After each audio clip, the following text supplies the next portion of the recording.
আসসালামু আলাইকুম। সবাই কেমন আছেন? এটা হচ্ছে আমাদের কাটাখালী বাজারের দাদুর দোকান। বিশেষ করে দাদুর নাম হচ্ছে জাসদ ভাই নাকি? তাকে সবাই মানে ভালোবাসা ডাকে দাদু। খুব ভালো একজন মনের মানুষ। সে নতুন একটা দোকান করছে। এখানে কি কি পাওয়া যায় বলো তো তাহিদ?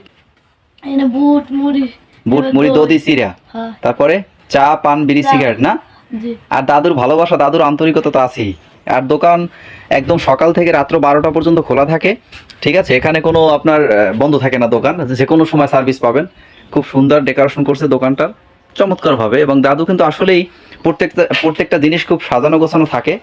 তো এই পাশে আর কি, দোকানের এই পাশে যদি ঢুকি দেখেন, এখানে আপনার প্রায় একসাথে 40 থেকে 50 জন মানুষ বসতে পারবে। যে কোনো আলোচনা, যে কোনো বিষয় নিয়ে তারা যদি মনে করে যে এখানে বসবে, একসাথে 40 থেকে 50 জন মানুষ এখানে বসতে পারবে। এটা হচ্ছে পিছনের সাইড। তো ডেকোরেশনটা খুবই সুন্দর হয়েছে, আমাদের কাছে অনেক ভালো লেগেছে। আর সব থেকে বড় কথা হয়েছে, যারা কোরবানিতে ঢাকা থেকে আসবেন তারা সবাই দাদুর দোকানে আসবেন, ভালো করে একটা চা খাবেন। হ্যাঁ, খুবই সুস্বাদু, খুবই সুস্বাদু। এবং চা কি দিয়ে বানানো হয়? লবঙ্গ, এলাইচ, দারচিনি, হ্যাঁ তেজপাতা, আর কি? আর স্যার আদা। হ্যাঁ, এখানে কিন্তু মিষ্টি পানও পাওয়া যায়। মিষ্টি পান পাওয়া যায়, কালো জিরে। ও কালো জিরেও দেওয়া হয়, মিষ্টি পানও পাওয়া যায়। আপনারা দূর দূরান্ত থেকে যারা আসবেন এই কোরবানিতে, সবাই আমার এই জাসদ ভাই দাদুর দোকানে আসবেন। যাই হোক, এ পর্যন্তই, সবাই ভালো থাকবেন।